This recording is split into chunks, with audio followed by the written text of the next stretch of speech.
think we're.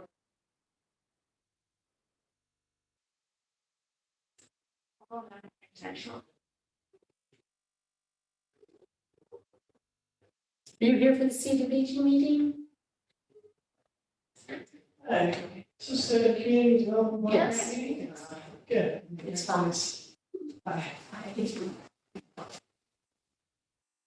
is the second of the 3 public informational meetings that are being held for the fiscal year 2023 CDBG application process. The Community Development Block Grant Program is an entitlement program that provides an annual grant on a formula basis to the city of Cleveland. Launched in 1974, the CDBG program is one of the longest continuously run programs of the U.S. Department of Housing and Urban Development. HUD awards grants to entitlement community grantees to carry out a wide variety of community development activities directed towards revitalizing neighborhoods and providing improved community facilities and services for principally low and moderate income persons. Entitlement communities develop their own programs and funding priorities as the City of Kingston has laid out in their priorities in their 5-year consolidated plan from 2019 to 2023. This plan sets forth community needs, long-range program goals, specific program objectives, annual goals, and benchmarks for measuring the program's progress. The city must also prepare its annual action plan for the 2023 fiscal year, which runs from July 1st of 2023 through June 30th of 2024. This is a short-term plan detailing the use of the upcoming fiscal year's allocation, which this year we estimate to be approximately $650,000. The city's priorities include infrastructure improvements, neighborhood facilities, housing rehabilitation, code enforcement, public services, and parks infrastructure. Fiscal year 2023 applications were made available October 12th and will be due December 9th, no later than 12 noon. The application must be completed in its entirety or it will be deemed unaccepted. This year, the city will once again allow for those interested parties to submit applications for public service programs. These programs must meet HUD's eligibility criteria as well as fall within a matrix. These activities must primarily benefit persons of low and moderate income residents of the city of Kingston. Examples of qualifying public services would include but are not limited to childcare, healthcare, job training, recreation, education, public safety, fair housing, and senior services. Public services do not include payments to individuals for food, clothing, rent, or other income payments. Eligible program costs for public services include payment for labor, supplies, and materials to administer the program, and the cost of operating that portion of the program. In addition to completing the application, there are 9 exhibits that are required to accompany the application when handed in.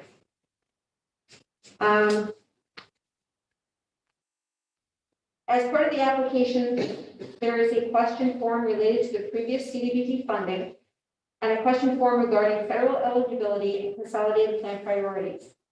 The applicant will also need to submit a copy of the previous year's Form 990. If the applicant does not file a Form 990, then they must provide a copy of the tax form that they do file. All applications must be completed and received, as stated earlier, in their entirety in order to be reviewed for qualification. CDBG funding is intended as seed money. By that, it's meant to be used to start a program. It's not supposed to be every year coming back asking for the funding again.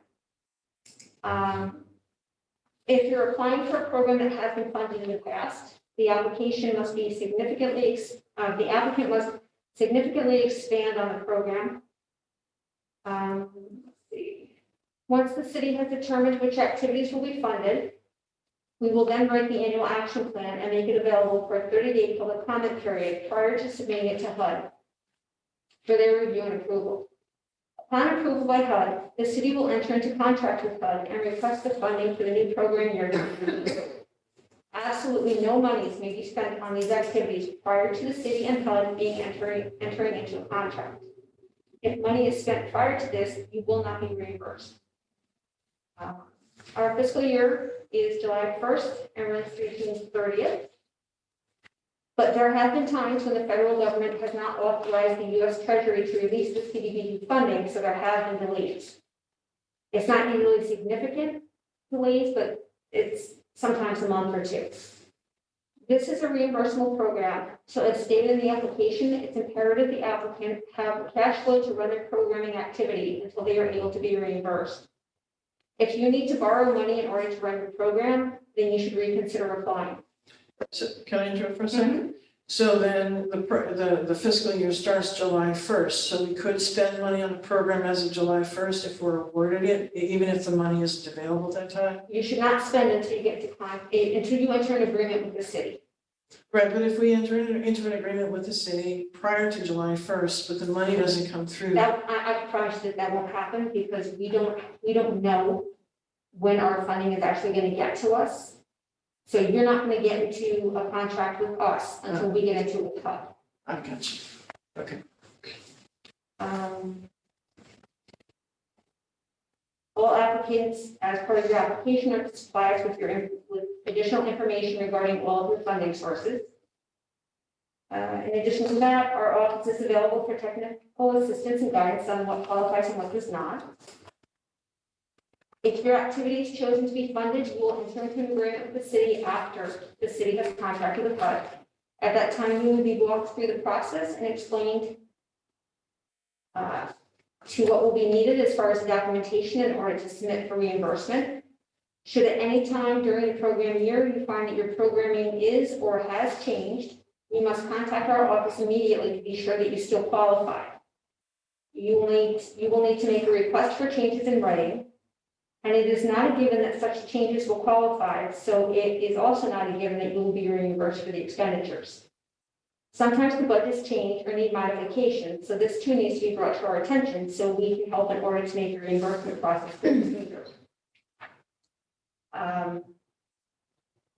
We're opening up to questions. I don't know if Amy has anything she wanted to add. What program were you considering running? Oh, no, I work for Gateway Hudson Valley, Mercier Business Services, and I'm going to have a couple of thoughts in mind. You know, we have a program in Ulster County for the senior meal program. So sort of along that line, something perhaps, I was just talking to a veteran about wanting to start an arts program for veterans, so it could be something like that on that line. So, as far as what we would call pre-award costs, we try very hard not to because we're very limited. And 20% of our funding, it goes to administration, so it doesn't give us a lot left. If you had a summer program, we could, but it doesn't sound like yours would be limited to the summer. So, as Mandy said, I mean, we submit our plan, but, you know, they say, here, you have the money, but you have to tell us what you're going to do with it. Once she submits it to HUD, it takes them a good 2 months to say yay or nay. So by the time the city, you know, decides to whom they're going to fund, that then it goes to HUD. So we don't get our money till September, October. So with exceptions, but it doesn't sound like you have a summer program, so that it started in September, October. As far as, you know, the other thing that Mandy pointed out, and I think, you know, you and I worked on this with the COVID funding, the meals, the emergency meals. They don't have to be residents of Kingston, but they have to have some affiliation with Kingston. Coming in once a week for therapy generally would not qualify, but if they live here, work here, attend school here, or therapy, you know, physical, mental health, 3 times a week. I'm sorry, what's your name? Amy. Amy Peterson? Yes. Oh, okay, yeah, so you've spoken to Yes. us on the phone. Yes. So, and I think we've discussed this, you know, so we have in-house services. Right. We have a mental health program. Right. So where people may not necessarily live in the city of Kingston. But if they come avail there- themselves. They come there, some 5 days a week. Right. And we also have a rehabilitation program, which is an Office of People with Developmental Disabilities program. And they attend, you know, anytime, Monday through Friday. So if they attend that Yep. program, Then they they'll would be eligible for this. eligible. And the Y ran a program, for seniors. I'm sorry, what? The YMCA, this is Heidi Krishner, she's the executive director. Hi, nice to meet you. And she had seniors from all over the county. But as long as they were coming in to do this, to participate in the program, they were affiliated with the city. You had wanted, I know you had somebody who lived in Bishopsgate, and you wanted to do delivery, up by Saugerties. Yeah, no, And we couldn't do I that. don't remember that, But you had you had an intern or someone who was coming in and wanted meals, yes. and that would And qualify. that- So your yes, that's veterans, right, she did. so your veterans program, Mhm. if the program's run in Kingston and they regularly attend, then that would be an affiliation with the city. So if we house this program within our facility, which Yes. is in the city of As Kingston, long, and they regularly attend. and they yes. regularly attend. Yes. But we wouldn't know that until they, Right. they continue to attend. Well- So this new program, that would be for this funding. We wouldn't know that they'd be a regular attendee, until we run the program for a while.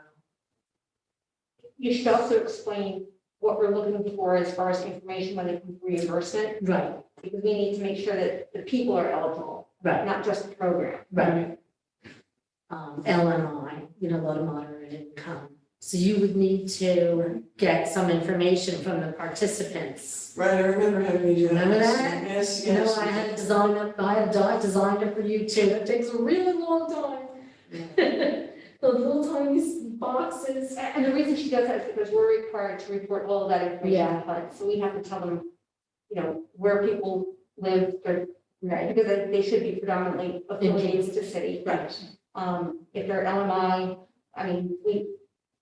it has to have at least 50%, if not more, of your participants have to be LMI. right. 50% for each program. Overall, the city has to serve at 70%. Yeah. So if you're at 100 and you're at 50, but you only have 20 people and you've got 80, that would not, do you know what I'm saying? But we've got people's place, believe me, we overall do. I mean, the majority of people that we serve Are out. are low to Right, income, they're receiving benefits. Right, I think the only thing, if we were to reach out to the senior population, that would be something we have to. yeah, and seniors are assumed to be an LMI, or HUD has told us that. Yeah, unless they all live on Bergevin Street. Unless what? Unless they all live on Bergevin Street. Well, can't go by address. No, I know, but the So- whole street is. But, I mean, you can have a senior who lives on Bergevin, but their income is Right. low, they're living on their, Right. their It's annuities and. mostly presumed, but we still have to be able to prove that Right, the majority of the participants are LMI. I know, we've been down that road, Yes, yeah. it's not fine. It's just better to get that out in the open as opposed to when somebody has to So, reimburse. so would this be two different programs that veterans are No, and meals? I think, I don't really know, I've got some ideas kind of rolling around in my head. We got about 4 weeks. Yeah, Five I minutes, think I can put it together. Okay, well, By then, it may be an arts program that reaches out to the different populations. that would be great. Because I think there's a need, Absolutely. It can be very therapeutic. Mhm. Yeah, You have an art therapist to do it. that are struggling with So, I would recommend you start and then send it to Mandy or me. We can look it over and help you tweak it. We want people to be funded. So, and then we could, give ideas as to how. I mean, a couple of years ago, I had somebody, I can't even remember, I remember the applicant. And they wanted to do something, this is just not going to fly, so make a job training application. And then. But you also have to show that somebody's gotten a job after that, Right, not just that you're doing it. right, well, it could be training, But when I report, I have to report how many people actually got a job Right. after they did the training. right. But, internships qualify, but it doesn't tell me, yours would be a job training program. No, we have a lot of employment services that we Okay. provide. And you don't yet know what you want to do? You have a variety of options. Okay. Well, you always do great programming too, so. And you're gonna use the same format for evaluating the proposals as you had last Yes. year? Well, we have a Right. huge matrix. Right. You know, and it's like 05D, 05 da, da, da, like youth services, senior citizens, health services, you know, so then it's got to be eligible on that column. And then it's low to moderate clientele, low to moderate area, which you would not do, because that would be like a capital improvement. Yeah. And so we have a formula that we have to, I mean, that's what I submit when I submit the spreadsheet, you know, to Mandy and the mayor and the council. And if I can't find a number, you know, a matrix, that means it's not eligible. Okay. And I work really hard. Are You know, they- we really do try. Is that, I mean, is it weighted within that matrix for? That would not be up to me. Okay. In other words, but if we had 7 senior programs, you know, and only 1 youth applicant, the youth applicant would probably, you know, be more of a sure thing. We do not have a lot of senior programs. You do not have a lot No. of senior No, programs? the seniors are grossly underrepresented in this, not just CDBG, but in the community are. Yeah, we have a pretty large senior population Wow. in Ulster County. Yeah, we do. And, Well, I'd also like to see if there are, say, 5 different organizations which are all trying to do the same thing. They would rather see you guys collaborate together. right, I see. and then, you know, rather over the number. So if I were interested in developing a program that reached, you know, different populations, so seniors, veterans, you know, other, you know, disabled individuals, would that be an issue of conflict? No, not at all. No, she checked a couple of boxes. Yeah, that'd be too awesome. Okay. No, that would be great. You know, we would love to see some variety rather than, we have a lot of youth programming. So to expand and diversify would be welcome. And then I do ask, you know, and you could just include it in your application, what outreach you conduct. We had a applicant a few years ago who wanted to do a senior program, and when I asked what outreach they were going to do, I was accused of discrimination. Go into detail, but it was like, wait a minute, it has to be available to the entire community. It can't just be, you know, YMCA members or. So it would be a stronger application if you described how you intend on attracting, recruiting participants. It's actually easier to do that, include it in your application, because when they sit down and have the applicants come in and talk, they may not think to ask you that question at that moment, and then it gets overlooked, and then they say, well, we don't know what the answer to that is, so let's move along. You're better off to show what you can. Right. So when I get the application and I, you know, get them together and I do my spreadsheet, you know, with the HUD matrix, I send it out to Mandy, the mayor, the council, and I ask them, ask me questions, and they ask questions. And then I send it out to you. I think you've all gotten this before. And that could be a question, like what outreach will you conduct? But it would be a question you should probably be asking yourself anyway. How are we going to get, Absolutely. you know, people to participate? So would you be just attracting people who are currently using your services, or would you expand and reach out to, say, the Veteran Services Agency? No, I plan to reach out to several different Oh, good. populations. That sounds great. Yeah. I'm really excited to hear that. The application process and all the forms, are they on the City of Kingston website? Yes, and I sent it to you, I can Yeah. resend. You would resend it? Yeah. Can I give you my business card? Sure. Because I'm sure I have it somewhere in my emails, but. You're Vicky, Yes. Vicky Gore, but I will give Do you. you remember? On the spot. There's not much that Amy forgets. No, I mean, my working with you in the past, you. I've got you in my email. Well, I'll just give it to you. Okay. But, Yeah. you The seem head to have ordinance are used on it. a very depth of knowledge about this this grant. So I will resend you the application and budget template, and then, I'm happy to work with you on it to, tweak it and make it great. Okay, great, thank you. I look very forward to expanding we have youth, and then seniors get forgotten. Your program was great, that exercise program.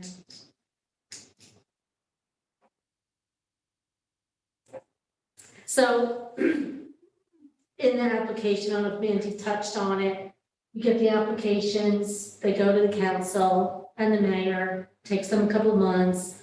The council will recommend to the mayor their allocations, the mayor will make the decision, Okay. and then you'll be informed of the award. Mandy, then there's a 30-day public comment period, because we have to make sure, the community likes what we plan to do. That's their annual action plan. Okay. It goes in the paper for 30 days, Mandy then submits it, that's why it's a long process. Mandy then has to submit it to HUD, they sit on it for too long, a couple months. Oh, we can't say that. We have a lot of other. That's true, it's not just us. That they have to post their applications. But, so they sit on it they look at it, there's a lot of people at HUD that have to look at it. Yes, There's not just several one person, it goes through different levels. Right. And Mandy does a great job, it never gets rejected, so it'll always, because we don't submit anything that would not be eligible. We're very careful before we pass anything on. And then that takes a couple of months. And then when they approve it, the mayor gets the contract, he signs it, and then I reach out to you to have you sign an agreement. And he usually does that the same day that the agreement was executed and sent right back to HUD. Right. So right after we know that it's been signed and I've sent it off, I'll say, okay, you go ahead and Right. start reaching out to everybody about signing the agreements. Right. And then, I expenses, you could, as long as they're not before July 1, you could incur them, but you can't pay them. So if you're to buy something online and you give them a debit card, it's already paid, that we couldn't accept. But if you order something, I mean, but I don't think it'll be an issue for your program. If your program started September, October. so we'd be looking at that, it'd be almost a year away to be able to start the program. Yeah, hopefully less. Yeah. Okay. Very good with our pre-award costs this year. The only one was Bonnie's, and that's because it was a summer program.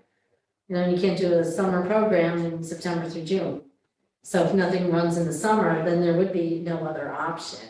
Sure. So we just have to be very careful, but we are. We've never done what they call pre-award costs or exceeded it.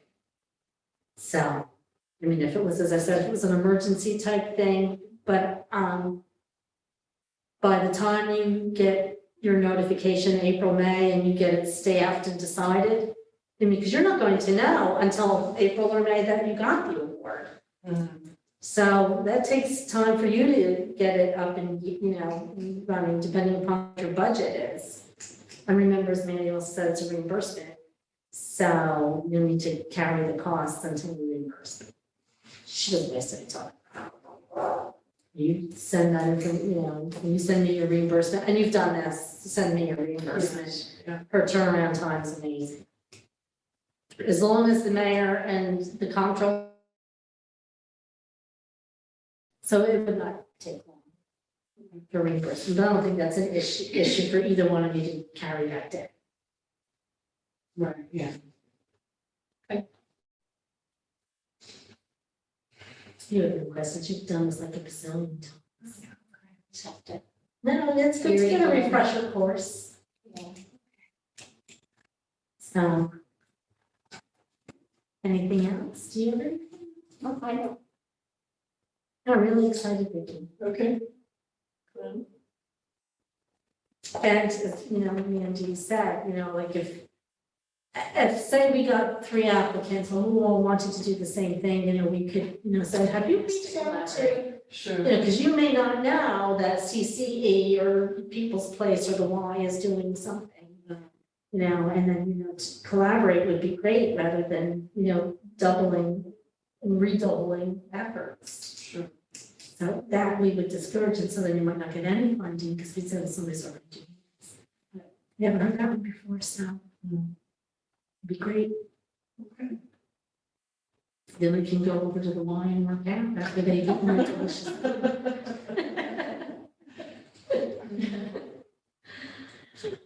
Nice. So, Mary Ann Hildebrand?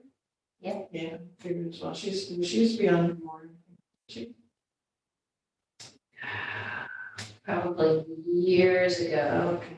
She was our former CEO. yeah. And then, no, is Cully still on your board? Yes. And is Andrew Rothland, or did he step down? He stepped He stepped down. If you don't have any other questions, I'll just end this part. Yes, I don't have any more. Okay. No need to be live. Yes, we're chatting.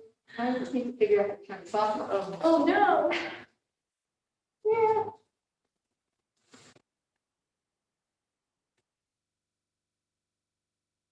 Well, I don't think we met in person. I went there